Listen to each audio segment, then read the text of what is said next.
सभी को जय मसीह की, खुदाबंद के नाम की महिमा हो।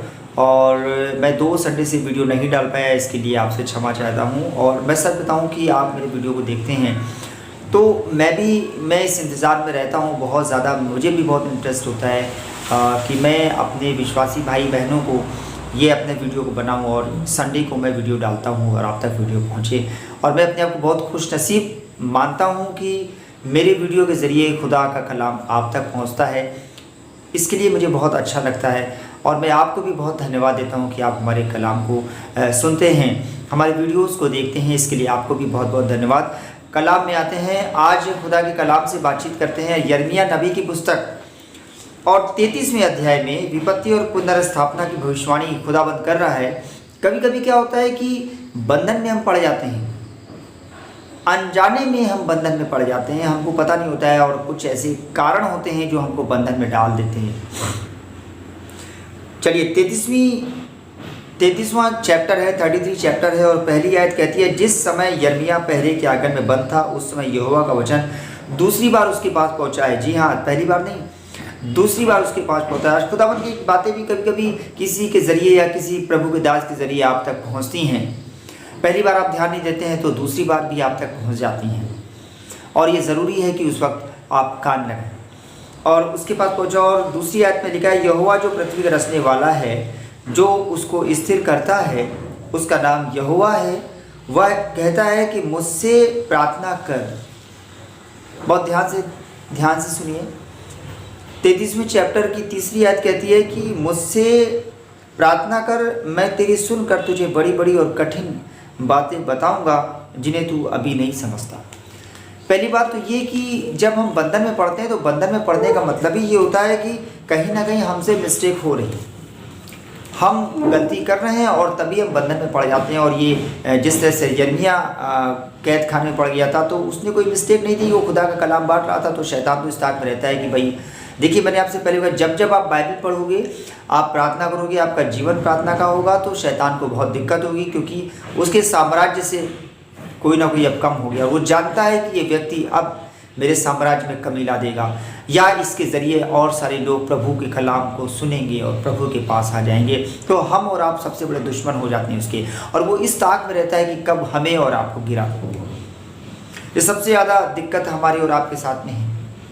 जो संसार में खोए हुए हैं, संसारी दुनिया में लिप्त हैं, तो उनके साथ इतनी प्रॉब्लम नहीं आती है। लेकिन ये क्या है, उनके पास जिंदा खुदा नहीं है। ऐसा नहीं कि वो बहुत बढ़िया है, उनके पास जिंदा खुदा नहीं है। हमारे पास जिंदा खुदा है, लेकिन शैतान कभी नहीं चाहता है कि हम खुदाबंद के साथ साथ चलें। इसलिए वो इस ताक में रहता है कि कब आपको वो फाड़ गए।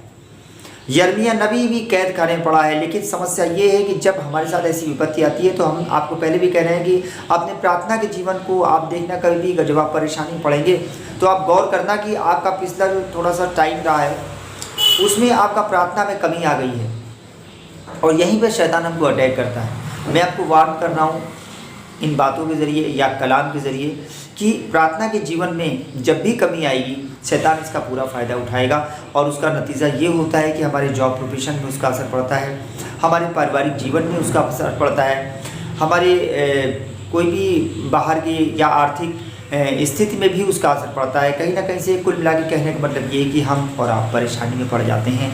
तो सबसे पहले कि प्रार्थना का जीवन हमारा होना चाहिए, और प्रार्थना के जीवन में कमी जब होती है तो तभी हमारे ऊपर हम बंधन से बंध जाते हैं, और ये बंधन बिना प्रार्थना के टूट नहीं सकता है।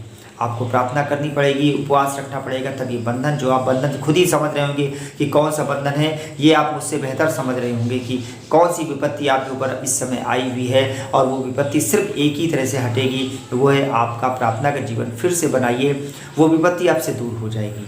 और यहाँ पे फिर से मैं यशायाह नबी की पुस्तक से बात करूँगा। 41 अध्याय में परमेश्वर कहता है, इज़राइल को परमेश्वर का आश्वासन मतलब वो भरोसा हमें और आपको दिला रहा है। और क्या दिला रहा है?